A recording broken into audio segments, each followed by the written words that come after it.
This is the Mobile Tech Podcast, brought to you by worldpodcasts.com.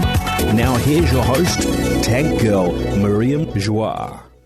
Brought to you by Mint Mobile. Stay tuned for a special offer at the end of the show. Hi, and welcome to the Mobile Tech Podcast. I'm your host, Miriam Joie, and today is February 7th, 2025, here in Vancouver, Canada. But I am with Ben Sin. Hi, Ben. How are you? Hi, Miriam. Thanks for having me again. And you are in Thailand, so it's actually February 8th for you already. Yes, middle of the night right now, but... I appreciate you coming on so late. Thank you so much. It's great to have you back on the show. I want to talk Chinese phones because I love them. And I like you, feel that, we're not getting enough of those in North America. I live both in San Francisco and Vancouver. In Canada, you can see them a little more. They're not banned. But in the US, as you know, unless you go to Alibaba or maybe Amazon, if you're lucky, you're not going to get anything, right? Yet these phones all work generally quite well. And you've touched some stuff that I just can't even get the PR people to send me, like the Huawei phones recently.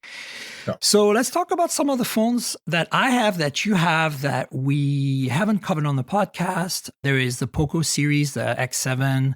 There is the Note 14 from Redmi. And I know you did some videos. I'm going to link to them on the show, on the notes. So tell me a little bit about your thoughts on starting maybe with a Poco, because I think that one's just not getting too much love with all the other stuff that's happening. Yeah, but honestly, I do wonder what Xiaomi's strategy is, because all these phones came within the Redmi Note 14 Pro Plus and the Poco X7 Pro. They all came within like 2 weeks, and they are very similar value-wise in terms of specs. Hardware, there's a lot of overlapping, so I've been wondering what the strategy is. But I'm assuming Xiaomi's marketing to different regions, so maybe.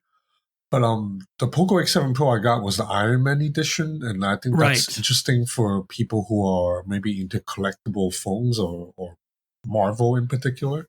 I find those a little bit gimmicky, to be honest, but yeah.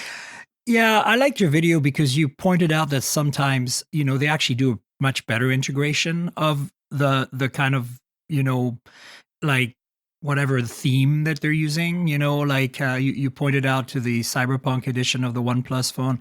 I only have the regular here, the X7 Pro, but I love this yellow and black. It's very nice, especially with the gold accents on the camera. And it's got the Poco, logo up here. I think it's pretty cool. They did a good job. It's a good looking phone. I like these phones that are like $350, $400. I talked about the Realme 14 Pro Plus last week with TK on the show, and we both had it. And I think that's a really great phone if you're into cameras, right? But these phones, I feel like, are sadly and sorely missing. Like, I think that the OnePlus N series kind of touched on that a little bit for a while in North America, but they've gone. And I think Moto G is the only thing left. And just Moto G is just not quite the same. You don't get an OLED screen at that price. You don't get... I think they're trying, but I don't think they're trying hard enough, considering Lenovo is essentially a Chinese company. What are your thoughts? Like, what do you think they could do better with the brands they have in North America to bring this kind of value to the market? That's tough for me to say, because I'm always told that in the US, people just buy their phones through carriers, and when they do that, they might as well just go for the flagship phone. So the budget phones in the US really, maybe they don't have the same market or competition as they do in Asia, where people buy phones outright. But you're right, and I think everyone who objectively looks at the specs will agree that the value proposition you get for phones selling in Asia from whether it's like Redmi or Realme, it's way better than what it's on offer in the US. I always joke that like a $300 Xiaomi phone, it's basically as good as like a $500 Samsung phone. Like Absolutely. You have to cover that $200 gap. When I reviewed my first Redmi Note, which I think was the 9 or the 10, the Pro Plus, I remember thinking, this is like, at the time, I think the Xiaomi 11 was the flagship. I was a Mi 11 back then. And I remember having both. And my review title was like something like, 80% or 90% of the flagship experience for 50% of the price, basically. That's kind of what I feel like the takeaway is for the Redmi Note series, like traditionally always. And it's interesting because we started with the Poco X7 Pro, but if you look at the specs of the Poco X7 Pro, it's very similar to the specs of the Redmi Note 14 Pro Plus that you did all this crazy drop test and waterproofing test. That was a really cool video. I've never seen you drop a phone on purpose before, so that was kind of cool. Yeah, so some disclosure that the Redmi video is sponsored by Xiaomi because they wanted me to show off how tough that phone was. And I actually, when they approached me, I was like, "Are you sure you want me to drop it this many times? Because what if it breaks?" And they were pretty confident that it would survive, and it actually did. I mean, I dropped it 5 times. 3 times on wooden floor and then 2 out on I was like amazed when you floor. went like down the marble from like higher than your head. I was like, holy crap. That's amazing. Yeah, and the phone survived, and I think that phone it's an excellent value because the main camera is quite good and the haptic engine is really good for a budget phone, and IP68 water and dust resistance, and it can survive at least 5 jobs for my testing. Yeah. I think isn't the Poco X7 Pro IP69? I kind of thought that one of these phones I got from Xiaomi recently was IP69. I now have to look it up, but anyway, very similar phones though, right? And this has always been the thing that's confounding me. Do you have a grasp of what markets get what brand? And because I always thought there two brands existed, Redmi and Poco, because of different markets, like India maybe gets some of them and Vietnam gets another. Which do you know what the distribution looks like? Are countries getting both? That's the thing that's been so confusing to me because Redmi and Poco, they do usually sell. There's a lot of overlapping but where I am in Thailand, there's no Poco. There's only Redmi. So I guess in some countries in Southeast Asia, you only get one of the two. But in Hong Kong, you can get both, and in I think Singapore, you can get both too. So there's a lot of overlapping. But that's what Chinese brands have been doing. I actually don't really know what the strategy is, to be honest.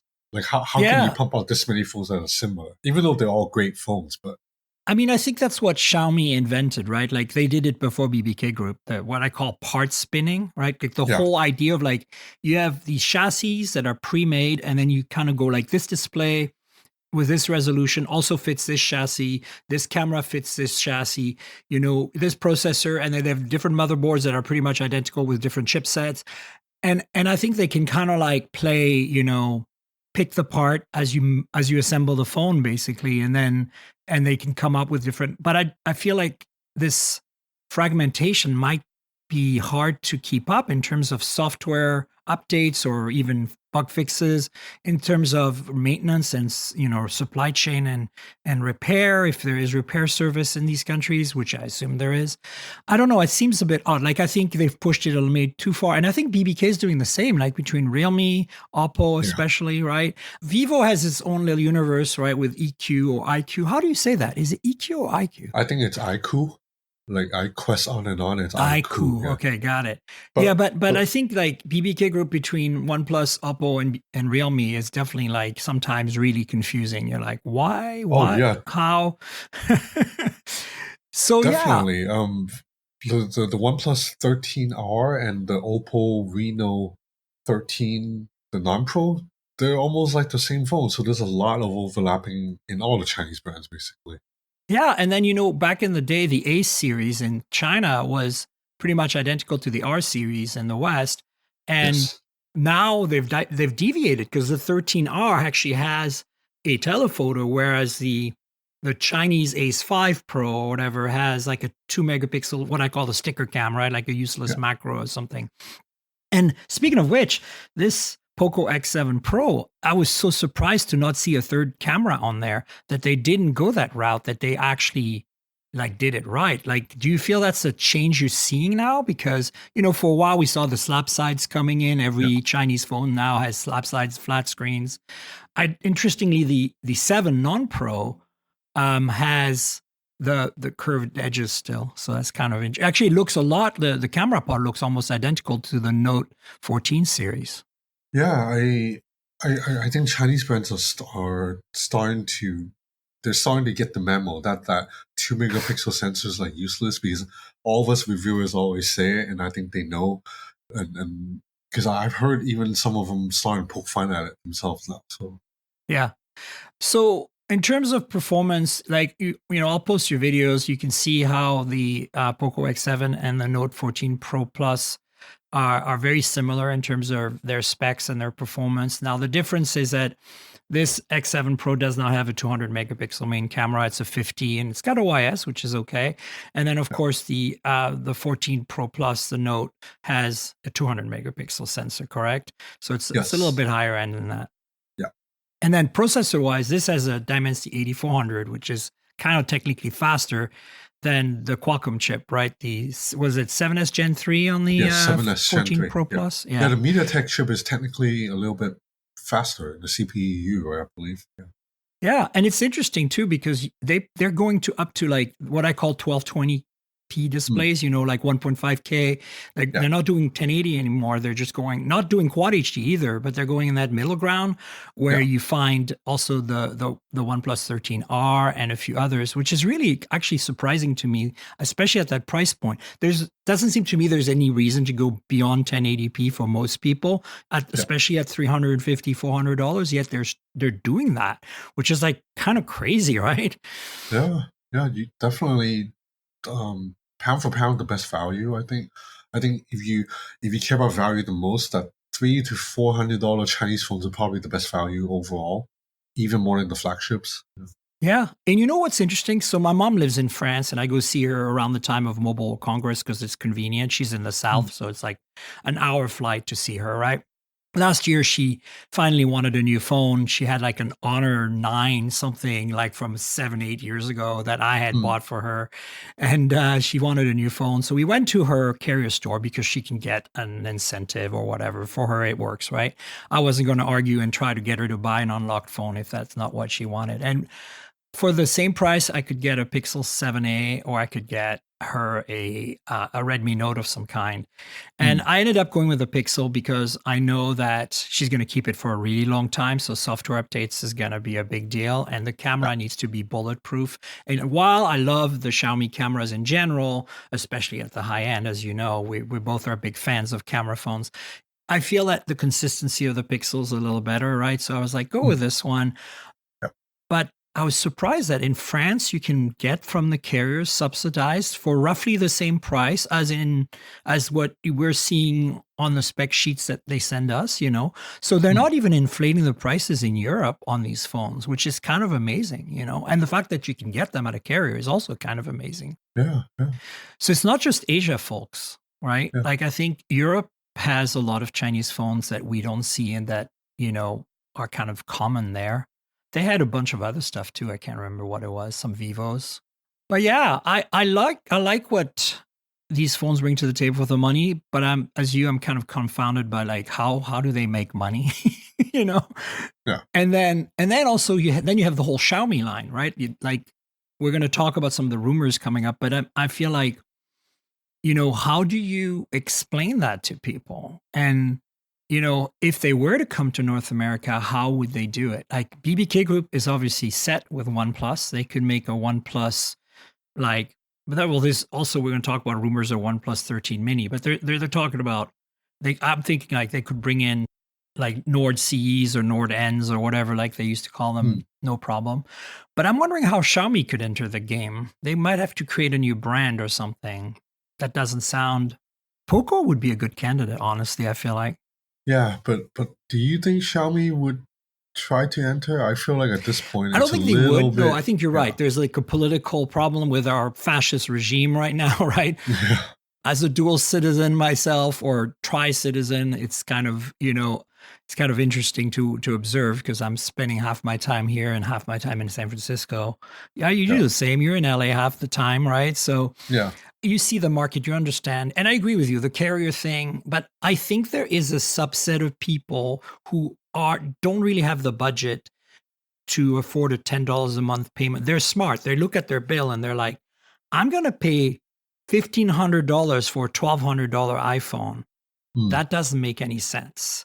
So they might go to an Apple store and pay up front for an iPhone SE for $500 and get their iPhone, or buy Galaxy A series from the Samsung store and get their Galaxy at a more affordable price point. I think those customers are ripe for potentially getting a Poco phone or like a OnePlus N if and when they come back. And that's kind of what I'm wondering is like, is there enough of that? Because I feel like it's a chicken and egg. Part of the reason we don't see these phones is because they tell us that people are never buying them full price, unlocked, or buying them, full price even from the carrier. But is that true? Like, I feel like the Cricket Wireless, Metro by PCS, Virgin Mobile, whatever the brands are. Virgin doesn't exist in the US anymore, but here in Canada, like those people are buying their phones generally for a flat fee up front, like $200-$300, and then they get these Moto Gs and kind of terrible experiences. Yeah. I think those are the customers. But I feel like it's not happening because, as you said, oftentimes in your videos, the messaging from the media isn't there, right? Like I'm always, holding the torch for unlocked phones, but a lot of journalists are like, oh, well, why would you bother? You can buy an iPhone for $5 a month, right? Yeah. Well, I mean, all we can, because even now, like I think the OnePlus 13 is, when you consider the $400 difference, it is a significantly 100%. Better value than the S25 Ultra. But absolutely, if I watch a lot of American reviews, they're still going to recommend the Samsung for stuff like it's on carriers and maybe it has like extra year of software updates or whatever. But to me, the $400 price difference is huge. It's huge. Considering OnePlus has better specs in most of the areas too. 100%, unless you need the S Pen or something. And even then, I think the S Pen is on the way out. I feel like Samsung's purposely decontenting it to eventually take it away because of, I think, European Union repairability things that are coming up. That's my theory. I'm giving it 3 more years or something. Yeah. But I could be wrong because, look, also that's, that way Samsung can sell an accessory for $50, $60, right? Get a case, kind of like the Z Fold, right? You get a case with a pen in it, blah, blah, blah. Sure, some people are going to be really upset, but then you can give them a better pen. It's bigger, it's nicer. You can put Bluetooth in it, like whatever it might need to be, right? I don't know. I feel for you folks that are pen users in your S Ultra phones, that you love them. I understand your pain, but I also feel like those days are numbered. I don't know. Yeah, so I got the Note 14 Pro 4G for some reason. And to be frank, I haven't set it up because I'm like, come on, why did you send me that phone? Like, it's interesting though. It has a very similar display. I think it's only 1080p as the one you reviewed. It has the same 200 megapixel camera with OIS on a 4G phone. I'm like, what? Yeah. Big battery, fast charging, and it has some Helio G100. I've never even heard of that chip. Like, I guess they still make new Helio chips and they just don't tell us in the media because, MediaTek is one of my regular sponsors. I'm very tight with them. I would have heard of that chip by now, but it's my first time ever seeing that chip. I mean, Helio G95 was the last thing I knew existed. So I'm kind of surprised. Like, I understand some markets don't have 5G in the world, like developing countries, but it seems odd to me that they would still purposely make a 4G model. Because how much money do they save? I guess the chip is much cheaper than a Qualcomm chip, right? I'm assuming so. And the 4G model must be for a few select countries that don't have 5G connectivity yet. Maybe in, less fortunate parts of the world. But even Africa is getting 5G, I hear. So I'm like, where can that be? Or maybe it's for markets that have 5G, but 4G is still very prevalent and they don't need to spend the extra money, right? Because if they can save in where you are right now in Thailand, right? Things are super price sensitive. I presume like a $10 or $20 price difference on the sticker of a phone is probably a big deal for people, right? On the budget end, yes. But when it comes to flagships, people would just buy iPhones anyway, regardless of the price. Oh, is iPhone really popular? Tell us in Thailand, what's the most common phone you see? Is it still the iPhone? Well, in Thailand, it's basically like most of Asia. Anytime you see a young person or someone that's well-to-do, they're almost always carrying an iPhone. So Android then becomes a phone for either like tech geeks and nerds, or people who are clearly maybe need to can't spend that much, so they use the very budget phone. That's the case everywhere. It's kind of sad because I really feel like Android flagships are getting so good, but people still default to the iPhone whenever they have that younger crowd. It's just like, yeah. You're preaching to the choir. And here's a funny little statistic for you, Ben. Most of my listeners, I mean, not by a large amount, but most of my listeners listen on iPhones. Yet my audience is an Android tech savvy, early adopter, flagship, camera loving audience. Yeah. And even I have an iPhone. It's recording the backup audio right now because the mics are so good, and I use it for video. Like I'm sure you use an iPhone for video sometimes as well. Yeah. It's interesting because I feel like a lot of friends that I have that are tech savvy friends, even in the media, have an iPhone because their family have an iPhone. Like they personally carry an Android phone as well most of the time. But their main phone is still an iPhone, and I'm the contrary. My main phone is still an Android phone. Yeah, I mean, honestly, I think of all our peers, it's just me, you, and TK Bay that really and Michael Fisher, who actually carries an Android. Nick Gray as well, I think. Yeah, like 4 or 5 of us.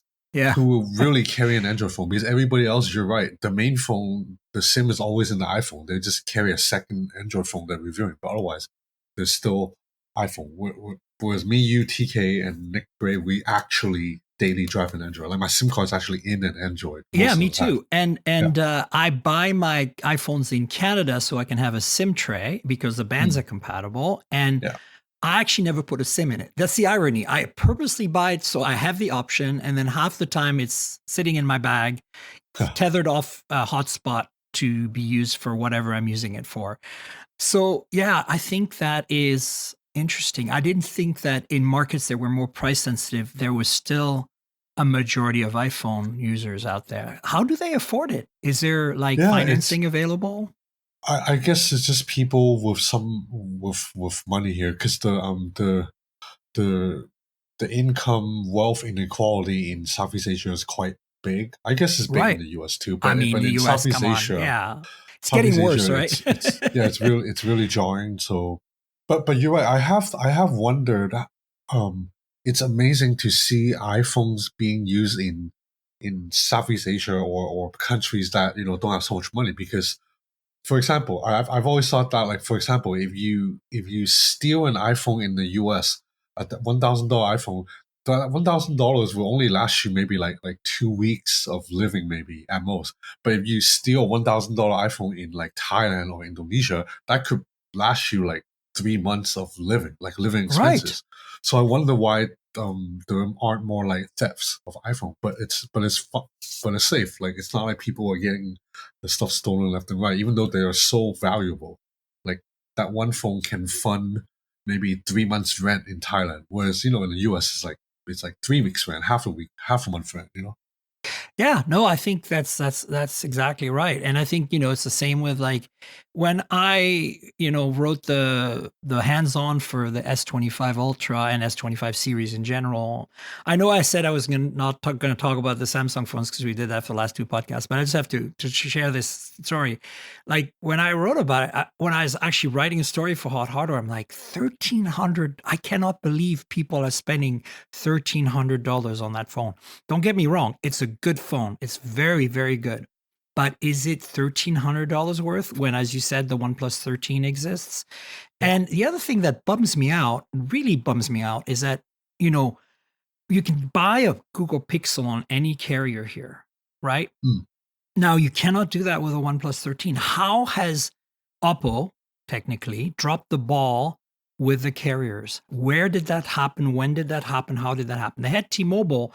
All they needed was to add Verizon and AT&T, and then they'd be a parity. Even if they don't show up in the stores, they're just in the back room. I think having parity would really make a difference, because Google somehow has managed that, which seems less likely to me than Oppo OnePlus doing it in terms of the product. And so I am confounded by the fact that they're not pursuing that. Now, a lot of my audience comments when I say that and says, well, look, you can go to Best Buy and get the OnePlus 13 on a plan because they bundle it for you and you get a financing deal. But I'm like, yeah, but the average person does not go to Best Buy to buy their phone. They walk into a Verizon store to buy their phone.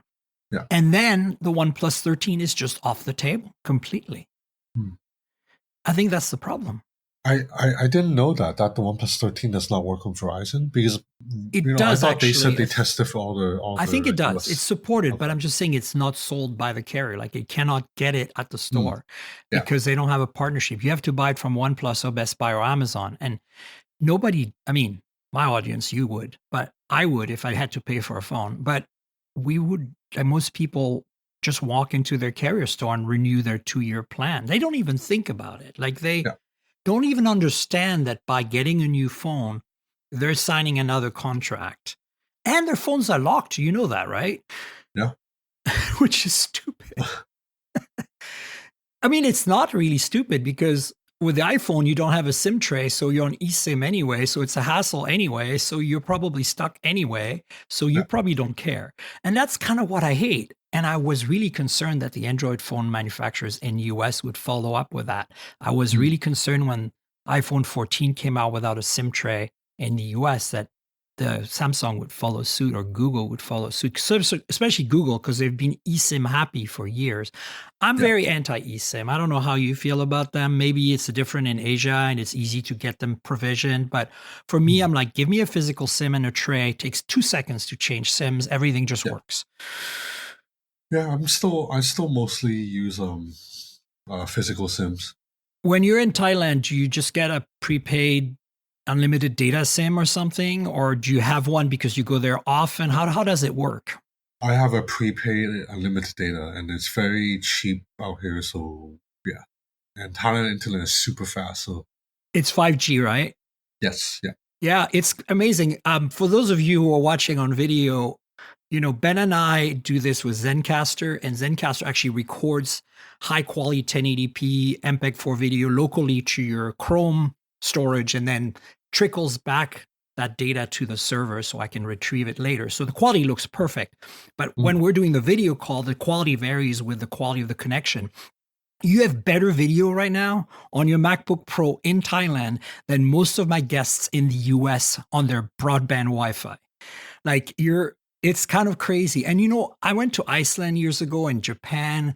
And I mean, I've been all over Asia, of course, as well. But I'm just saying, like, the ones that stood out were Iceland and Finland and Japan for me, where the data performance on 4G and 5G was unbelievably good. Like, you could be anywhere and you always had 4 bars or 5 bars of signal. You had megabits, hundreds of megabits, if not gigabits of data performance. And, you know, how can we not get that level here? You know, like even Canada is kind of like, Canada is very expensive too in terms of pricing. Okay. Yeah, I actually don't know. I don't know technology enough, but it is jarring for me to be in the US sometimes. And I'm already in Los Angeles, a pretty major hub, but there'll be times when I'm like, I get really bad reception here. When in Hong Kong or in Thailand, that never happens. Anywhere you go, how deep underground, you're getting full bars everywhere. Yeah, that's exactly what I'm saying. And you know, like, it's so interesting to me how we just don't get that. And yeah, even when I visit Europe and I'm roaming, I typically use a Fi SIM to roam because they're pretty good. And I get better performance than I get in the US half the time, you know. I also roam on T-Mobile since I'm a T-Mobile customer, but the T-Mobile free roaming, as good as it is, isn't quite as like it. There's definitely a priority issue in terms of the networking, right? They give priority to the, you know, their own SIMs and own accounts before they do to the roaming accounts, and I find that to be the case with all the roaming. But Fi, for some reason, seems to give you whatever the hell is the fastest you can get wherever you are. So I just activate it when I need it. I'm off to Germany next week, and I'm going to be using my Fi SIM there as well as my T-Mobile SIM. But yeah, do you keep a permanent SIM in the US then? As I do. I use Mint Mobile, the sponsor of this podcast. Oh, yeah, I like Mint. They gave me a few SIMs, so I use that. The lovely thing about Mint, in case you folks are interested in joining, and remember at the end of the show, there'll be a special deal. You should listen for that. that you can roam for free in Canada with Mint out of the box. Like cool. international roaming is an extra package, but free roaming in Canada and data and everything, just like T-Mobile customers or AT&T customers. I think if you're on postpaid on both of those, you get Canada is all for free included. So that's kind of nice. And yeah, one thing I wanted to mention is that maybe it's just because I'm in LA when I'm in the US.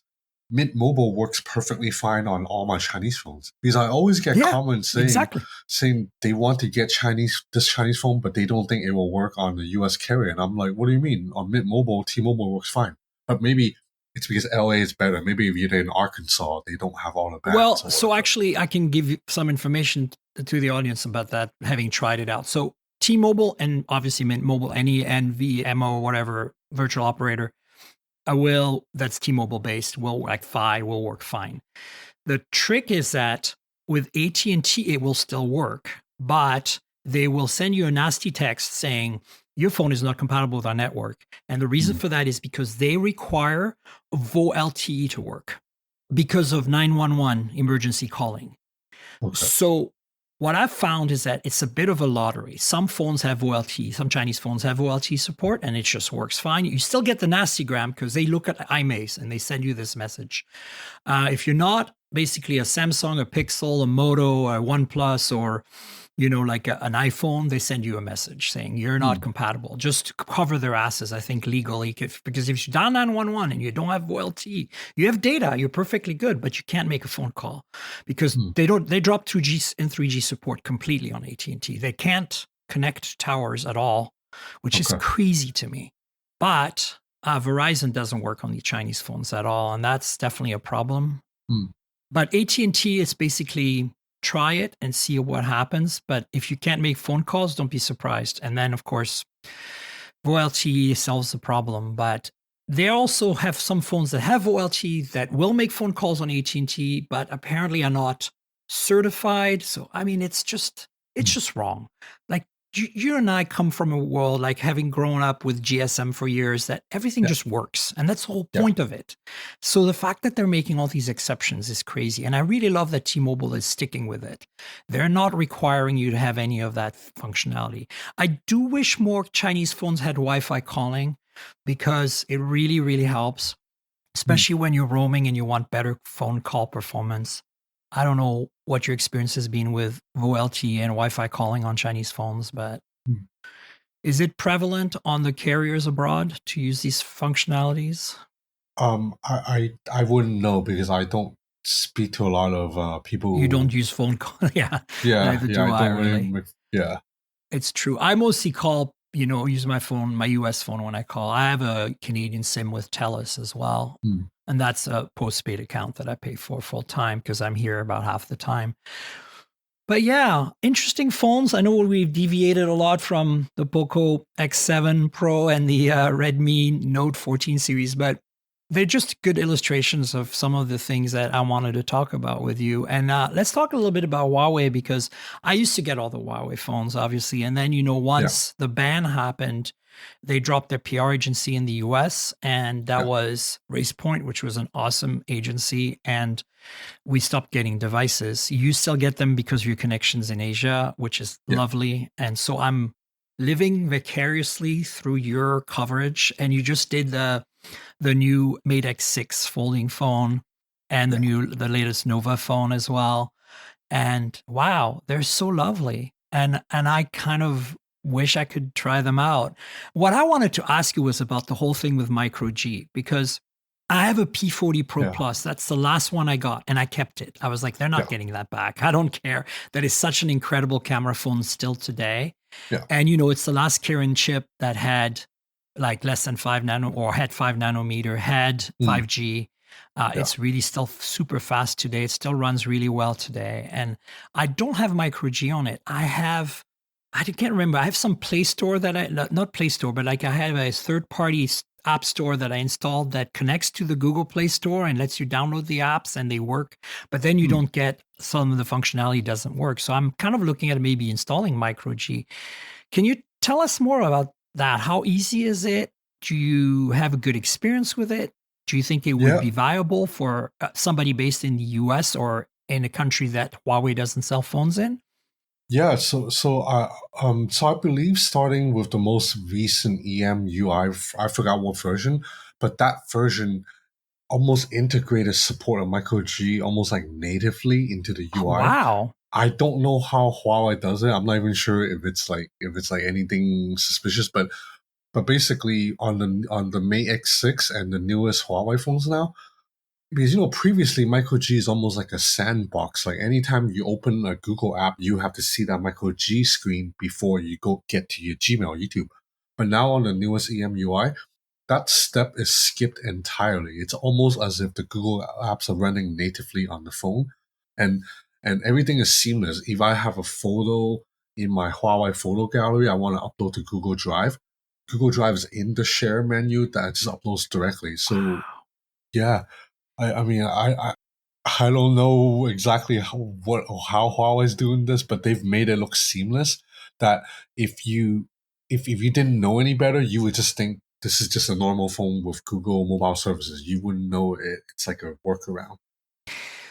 I think it's interesting you bring that up because I feel like Huawei is definitely skirting something here. And don't get me wrong, I'm completely anti these sanctions. I think it's the stupidest, and for consumer devices, I think it's the stupidest thing ever. I feel like, I'm anti that. So, all these security concerns or whatever, I don't care. I don't want to hear about it. I feel like it's silly.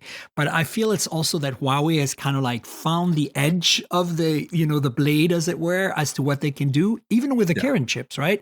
The new Kirin chips, yes, they're 7 nanometers. Yes, they're made locally, but they're pushing the envelopes in some very significant ways from what you, and I'll post your video of those two Huawei phones, in the show notes. Like, I think I watched the video last night and I'm like, wow, like, performance is really good.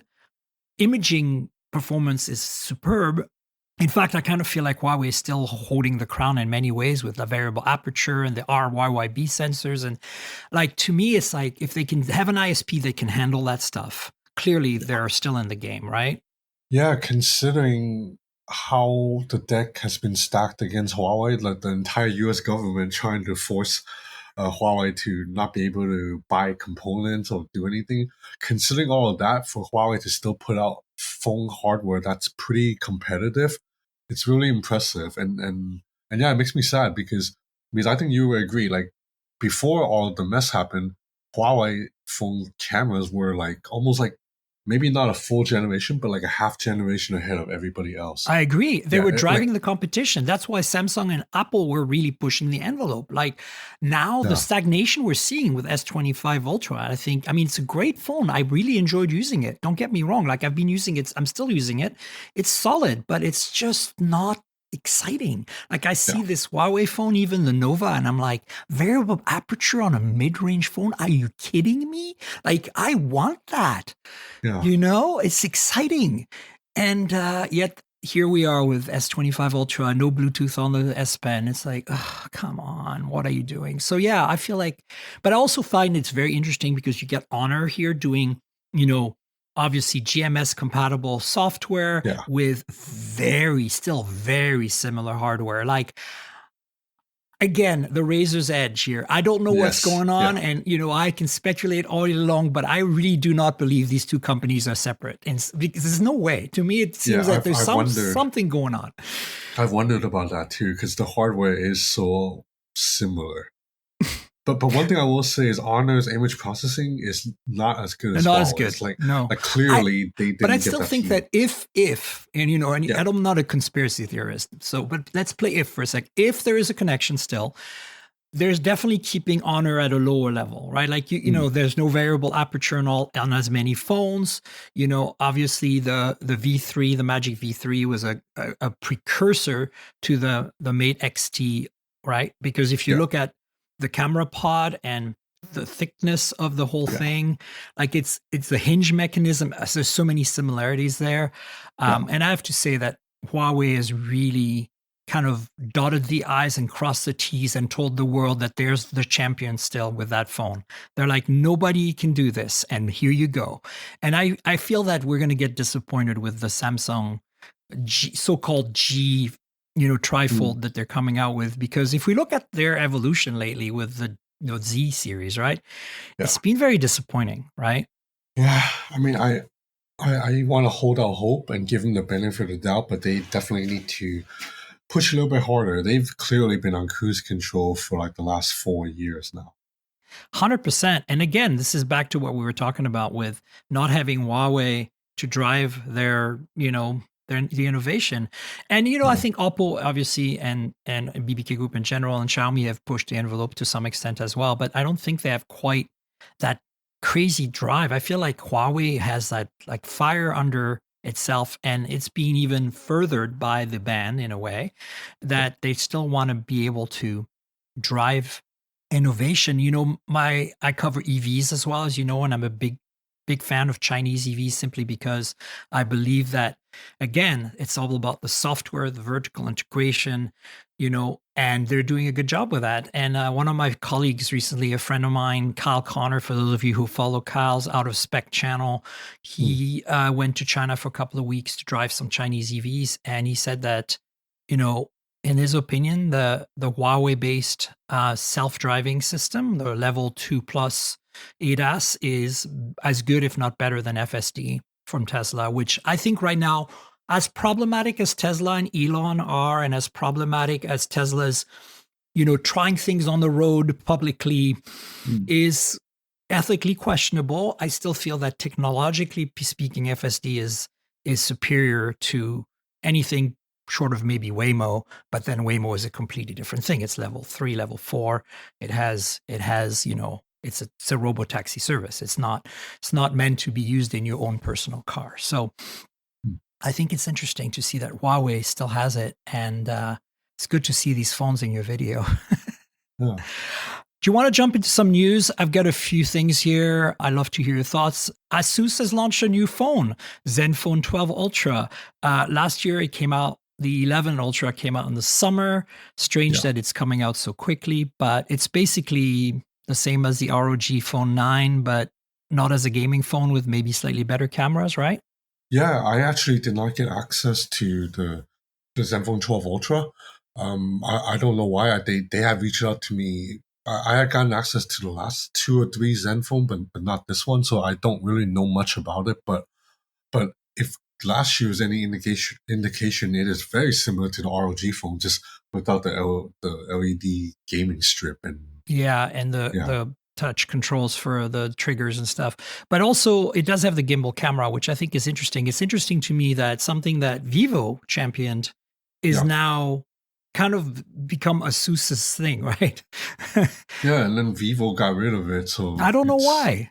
Yeah. But then again, Vivo, the X200 series, the Pro and the upcoming Ultra are really going to be quite great. So, I still think the gimbal idea had value and had merit. It's interesting that ASUS is sticking with it. At least somebody's sticking with it, right?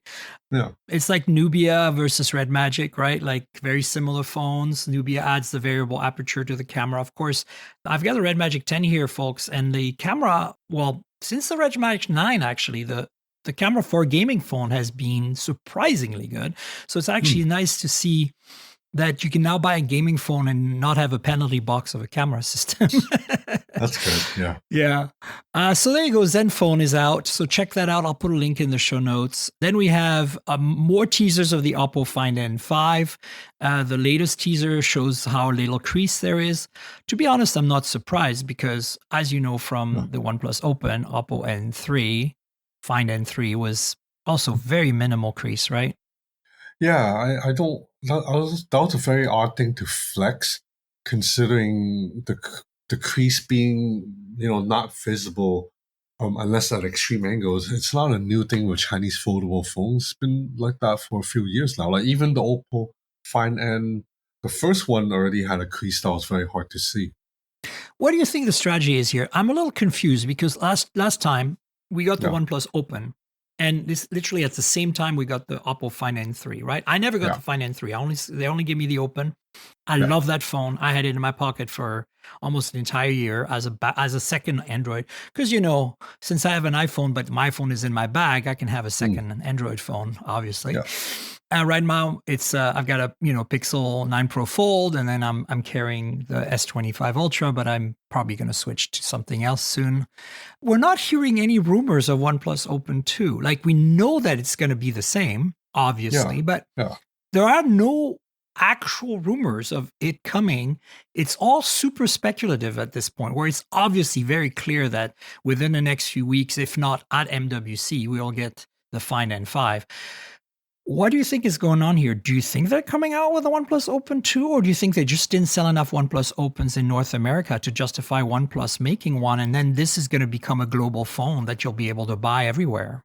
That's what I'm suspecting. Maybe the OnePlus Open didn't sell too well, and that's why OnePlus isn't gonna launch this in the US. It's unfortunate because I thought the OnePlus Open was excellent, but OnePlus had all the obstacles that we just talked about. They're not on carrier, so people still don't know about the brand, and they don't have access to the phone via carriers. Even though if you go by spec, the OnePlus Open was better than at the time of release. It was definitely the best foldable phone in the US. I agree. So I don't know. I'm feeling a little less optimistic about us seeing a OnePlus Open 2. I hope we do, and I hope it doesn't come too much later because, when the OnePlus 13 came out in, what was it, November? In China, we knew everything about it. And, I love my OnePlus PR folks in the US. Don't get me wrong. Spencer, hello, you're awesome. But it's always hard for us when we get directives from them saying you can't talk about, it's like it's out there. It's a Chinese phone. It has the same specs. Yeah. So, so I hope we get an Open 2, but. Yeah, I hope so. I hope so as a fan, and also because it would push Samsung and Google a little bit more to step up their game in the foldable space in the US. Oh yeah, 100%. It's clearly the hardware, the Oppo Find M5 is looking incredible. It's going to be probably the thinnest foldable phone yet, which would be pretty crazy. But to be honest, I think foldable phones have gotten thin enough. I don't need them to go any thinner. Instead, I want them to give me a better cameras again, because clearly the foldable phone cameras are still like a tier below the best slap phone cameras. I agree. And you made a good point about that in your Huawei Mate X6 video where you said, hey, this matches flagship performance, camera system. I mean, it's triple 50 megapixel, has a variable aperture, has a proper periscope, telephoto, like the video samples. I was most impressed with the video samples you showed at night. I was like, what? Like, Android at night is always a mess. Somehow, I mean, iPhone isn't great at night either, but that's, the challenges of small sensors in the dark. But still, I was like, wow, this is really good. And let's see what happens. I hope that Oppo flexes it on the camera side as well. And then I hope we get wireless charging this year. I know it's not critical for everyone, but I like it myself. I use it a lot. So even if it's a case with magnets that I have to add, it's totally fine. I'm okay with that. I don't expect them to have the magnets built in there at that thickness level. So, yeah, probably not. But I do think I'm actually surprised. I'll be surprised if wireless charging on this. If they do, great. I'm not going to be mad at. I mean, I'm always mad when a camera doesn't have OIS or a phone doesn't have wireless charging. I feel like those are table stakes, but that's just me. So I'll be mad, but I will be accepting of their decision because the thickness is very impressive. So yeah, stay tuned. We'll have more about this. And also, it looks like February 20th is a date to mark in your calendars for this phone. This is also not confirmed, but there we go.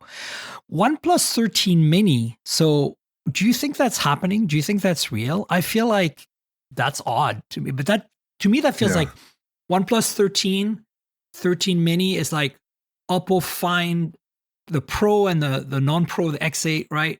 Yeah. I don't know. Where do you think that is? I don't really think it's a real thing, because I just think small phones don't really sell anymore. The numbers have proven the fact that even if Apple couldn't make a small phone work, everybody that had made a small phone like ASUS Zenfone, they gone big because people just don't want small phones anymore, I feel like. But I think this is like 6.3 inch. It's not really small. That's what I'm saying. It's like more like Oppo Find X8 Pro versus regular X8. So I'm wondering if that makes sense.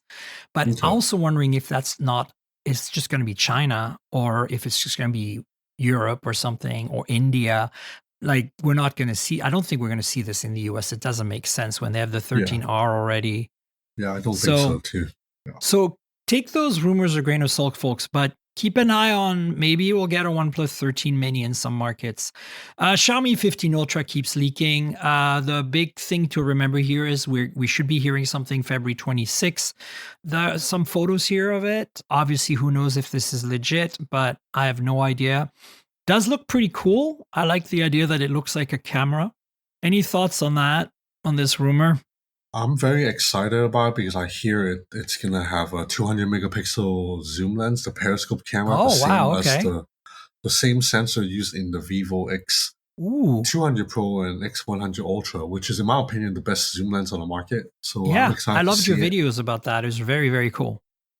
Yeah, I'm excited. I think the Xiaomi Ultras have really pushed forward in trying to set trends.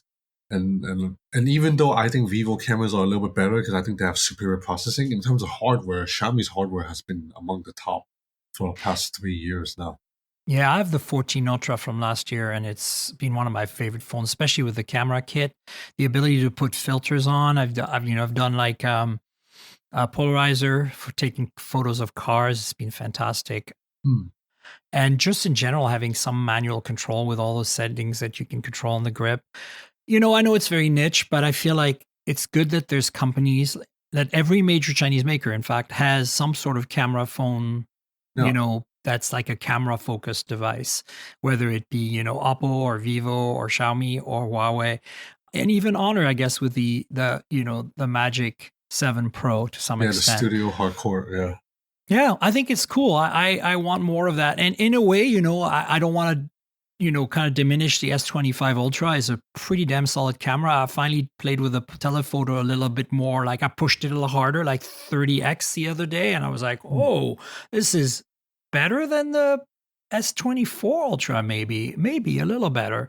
It's still not, Oppo Find X8 Pro good, or Find X7 Ultra, or Vivo, or Xiaomi, but it's pretty damn good. So I think we're getting there. The iPhone, I feel like, doesn't anything past 10x. I wouldn't use it for that. No, it's too small. They need to go to a 50 megapixel telephoto. Is basically where they need to go, at least, right?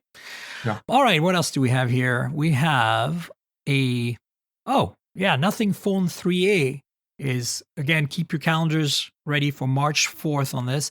Phone 3A is rumored to have, or is teased, sorry, this is a teaser, to have a camera button. So, okay, I'm in for that. I'm happy to see a camera button. I liked it on the Find X8 Pro. Yeah, I'm a huge fan of the Oppo's implementation. Much better than the iPhone, right? It's actually, you care about using it, right? Yeah. I said this on the podcast a few times, but I don't know if you know this, Ben. I upgraded from a iPhone 15 Pro Max to a 16 Pro, but non-Max, because I want slightly smaller, less weight in my bag. And I feel like I got scammed.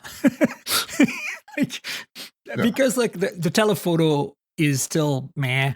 The ultra wide's better. Definitely the ultra wide's better. But the camera button is, I never use it. It's a complete disappointment. The only thing I use it for is I've had it set to double tap to start the camera, because single tap, I don't want it to just go off in the bag. Yeah. But it's been like, why? Like, they need to revise this entire user interface. I think that all we need is a double detent. They have the potential of making a double detent happen with the haptic feedback and everything. Yeah, I basically stopped using the camera control button. I was very excited for it, but I just thought Apple's UI is way too complicated. You have to double tap to cycle through the menu, and it's just like, it's a nightmare. I want them to change it. They changed the user experience completely. The UI, you had to relearn it on the Apple Watch a few years ago. And I thought that was insane. I was like, how do Apple users accept that change, yet. Yeah. I guess it was forced on them. So can we get Apple to force a new user interface using that hardware so that I can actually use it and make it my own? Since I spent the money, Apple. Anyway, I went 3-4 years without upgrading. I had an iPhone 12 and I went to a 15, and then I went to a 16, and now I'm like, I don't think I'm going to buy a new iPhone for 2 or 3 years again. I feel like it's a scam. Anyway, especially as an Android user. Okay, what else do we have? Oh, so the Mate XT Ultimate, the trifold from Huawei, the incredible, marvelous piece of engineering that it is now coming to global markets, which I think is very cool. Apparently, what's the country that is coming first? Malaysia. So yeah, I just got the invite, so I will probably go. You're gonna go? Probably. Cool. It's very last minute. They just invited me like 10 days before, but yeah. Well, if So they're I flying must you, have been like the backup option or whatever. if they're flying you out, why not, right? Yeah. But that's interesting. I'd be curious to see what the pricing is going to look like. I know, yeah, but it's interesting they're launching in Malaysia, because Malaysia is the one country that I still see a lot of Huawei phones. So it's almost like they don't mind the lack of Google. Yeah, because when Maybe you go to they just don't Malaysia, use like it. just a lot of Huawei phones. Yeah, it's interesting. Yeah, that's all good. All right, let's see what else we got here. Speaking of trifolds, I just mentioned earlier, now the rumors are that the Galaxy trifold is going to be the G, because it will fold on itself twice, right? Like that's kind of the shtick, is that instead of folding like a W or a Z, like the Huawei, it'll fold like twice, right? Like so one like a book, right? Like you fold it once and you fold it in itself again. So it's going to be a really interesting hinge. Does that mean they're going to have an external display as well? Like they must, right? I mean, think logically how it works. Yeah, I feel like if you fold twice, and you would need a screen on the outside, right? So I can't see it being as thin as the Mate XT. And yeah, probably not. Yeah. Samsung, you can do so much better.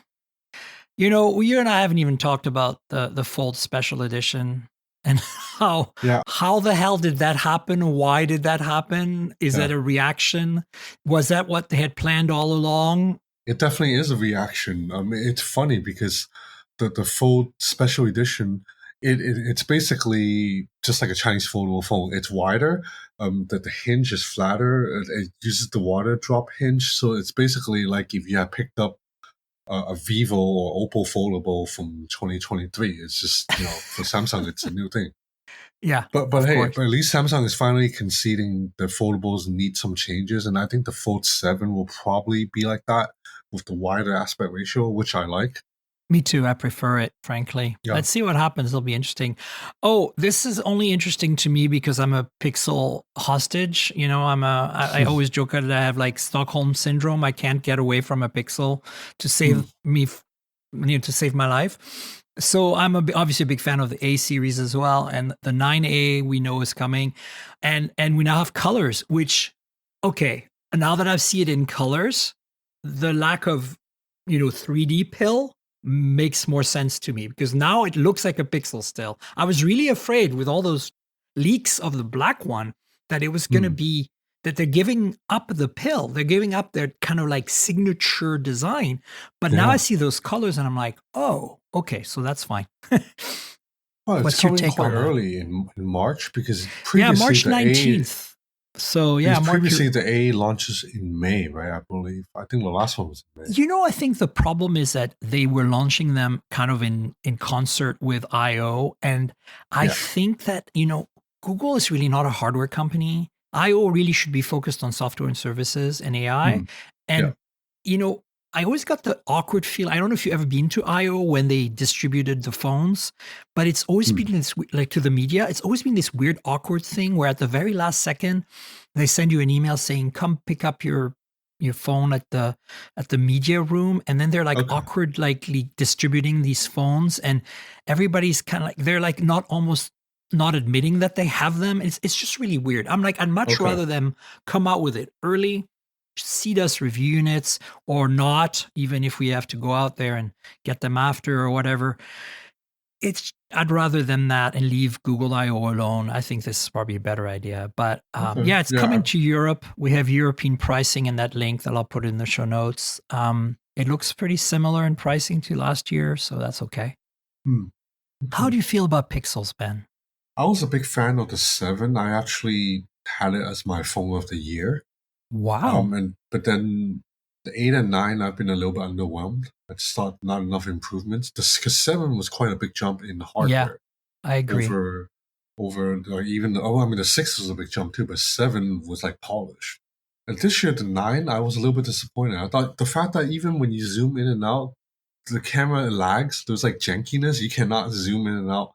Like you can't switch camera smoothly in 2024 for and it was expensive. It was what $1,200 Yeah, for the big one at least. yeah. It's Yeah, Tensor. Tensor needs to die. yeah. But I do really like the Pixel software experience. Me But too. just the hardware. It's a little bit behind. I mean, let's not even talk about the Chinese phones. Way behind the Oh, Chinese I phones, know, I but it's know. even behind Apple and Samsung. I So agree. yeah.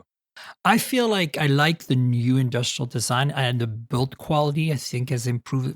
I think there's been a big gap, a jump again between 8 and 9 in that Hmm. sense. But you know, here's the problem. It's always really hard for me to upgrade my Pixel year to year because I'm like, I'm so happy. Like I kept my 6 for almost 3 years, 6 Hmm. Pro, because like I was like, okay, yeah, better. It's like it had overheating and battery life issues, but it's so similar to go to the it felt so similar to go 7 Pro to the 8 Pro that eventually I finally went to the 8 Pro and then now I'm on the 9 Pro Fold. But I feel like it's hard for me to almost change phones with Pixels every year because they're so Hmm. similar, and Tensor is still disappointing, but then the software is so great that I Yeah. feel like, I don't want to give it up. So I don't know. I have a lot of mixed feelings about it. I Hmm. want to see them partner with MediaTek or Qualcomm for the future. I think this Samsung partnership with Tensor is just not working out. Hmm. Yeah. Yeah, that's basically where I'm at. So, yeah, folks, that was the news. Not too much. I mean, not too bad. We've got obviously a lot of stuff coming up. Will you be in Barcelona? Will I see you there? I will be. Yes. Fantastic. So I'll see you there. I'm going to be there as well. I'm going to go see my mom again, make sure her Pixel 7a is in good working order, and then come to Barcelona and then come back to San Francisco for a bit. So looking forward to it, honestly. It's a bit of a quiet year, it seems, in terms of, announcements, but I feel like we're going to get, looks like we're going to get the Xiaomi phones for the global markets, the Ultra. We're going to get the Oppo Find N5. We're going to get, I don't know, maybe some other stuff, techno. I don't know exactly what's doing what, but I'm happy to go. And I always love to go. To me, that's the best show of the year. Yeah, I agree. It's my favorite. And Yeah, Barcelona is so beautiful too. I know. Barcelona is great too. Yeah. So that's it, folks. Ben, do you want to tell folks where they can find you? Obviously, your YouTube channel, your social media stuff, and maybe tell people where you write as well. So I am now mostly a YouTuber. My YouTube channel is Ben's Gadget Reviews. I still write for XDA on a very part-time basis, so very irregular. And I write for Forbes, but everybody writes for Forbes these days. So mostly YouTuber really. Yeah, because Yeah. last time we spoke, I was still more Yeah, on the you were doing XDA South side. China Morning Post. You were doing a whole Yeah, bunch of other stuff then. Yeah. yeah, and XDA, but I've completely pivoted to mostly a YouTuber now. Yeah. I love your videos, man. So go to, Ben's YouTube channel and then, of course, social media. Where can they find you? I'm on Instagram mostly, and it's just my YouTube channel name, Ben's Gadget Reviews in one word. Twitter, I'm trying not to use as much anymore Same. because, Yeah. yeah, so I'm trying to quit that, but You still have said to you're on log Blue on every Sky, now and right? As then. well? Yeah, but Blue Sky, I'm not sure. It seems like there's nobody on it. I keep seeing the same 12 people over and over. I'm trying to follow, but it's just, yeah, it's frustrating because Twitter used to be so good I know. before it got ruined. I joined Blue Yeah. Sky early on enough that it was, I managed to get a bit more of a kind of an audience there, but it's still, yeah. I mean, the old days of Twitter were really the best days, in my opinion, for all social media. But that's such a long time ago now, really long time ago. Well, folks, you know where to find me on the internet. I'm at Tankgirl. That's TNKGRL on most social. And as we just talked about, that's spelled like Tankgirl, the comic book, drop all the vowels. And I'm obviously still on Twitter, but barely. I'm on Instagram. I'm on Threads. I'm on Blue Sky. I'm on Mastodon, but I'm not very active there. It's a little confusing to me because there's all different servers and never you know what I'm doing. And then, of course, on YouTube, it's youtube.com/mobiletechpodcast. I've got some occasional unboxing and hands-on videos, so check that out. You know how YouTube works. Like, subscribe, tell your friends, click the bell, comment and stuff. The podcast is my main thing, mobiletechpodcast.com. You can subscribe on all the major platforms like Spotify, Apple, Google, and, RSS feed. Like if you like Pocket Casts, I'm there. So yeah, please subscribe to the podcast. Tell your friends, rate and review the show if you can in your app. That would be great. And finally, there's a Patreon, as I mentioned earlier, patreon.com/Tankgirl. That's patreon.com/TNKGRL. The main perk there's a bunch of different ones if you want to help me out, if you want to support me. But the main one is the $5 a month tier, which gives you the video version of the podcast in advance, about a day in advance every week. And then eventually the week after the video gets public on my secondary YouTube channel. And but you can watch us in advance before the audio is published with video, with, phones and our faces and whatever cool stuff we're doing. Sometimes I have some bloopers in there and some outtakes and some extra content if I run over time. So if you can support me, I'd appreciate it. patreon.com/TNKGRL. And if you want to support me, there's a sponsor and a good deal you can have with our good friends at Mint Mobile. I review a lot of phones, so I'm constantly juggling multiple devices. While that's fun, it also means I'm spending a lot of money for wireless service on multiple SIMs. Thankfully, there's Mint Mobile, and that's who I'm teaming up with for today's podcast. If you want to save money on your wireless service, switch to Mint Mobile. You've probably seen the Mint Mobile ads featuring Ryan Reynolds, but let me quickly tell you how fantastic their service is, especially for tech-savvy early adopters like us.